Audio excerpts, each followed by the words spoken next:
ঈদের জামাতে একজন মৌলানা আলেম, মাদ্রাসার মৌলানা, তিনি হিজবুত তওহীদের সমর্থক।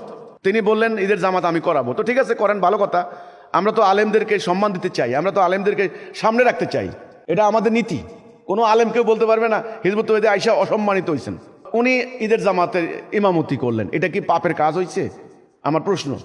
একজন মৌলানা তিনি আমাদের ঈদের জামাতে ইমামতি করলেন, উনি কি মাদ্রাসা বলৎকার করেছেন যে এটা বলৎকারের পাপ হয়েছে? ওনার মাকে প্রেসার দিয়েছে যে আপনার ছেলেকে হত্যা করা হবে। ওনার আরেকটা ভাই অন্য একটা মাদ্রাসা শিক্ষকতা করে, বলছে ওকে বের করে দেওয়া হবে, সে বেকার হয়ে যাবে।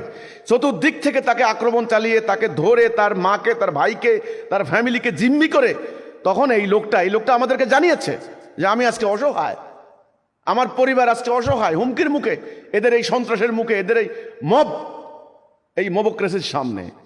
তখন আমি বাধ্য হয়ে আমি তাদেরকে বলেছি যে আমি ভুল করেছি। আপনারা ভিডিওতে দেখবেন উনি বলছেন শয়তানের প্ররোচনায়। আমি মৌলানাকে বলবো, মৌলানা শয়তানের প্ররোচনায় আপনি কি ওদের মতো কি বলৎকার করেছেন?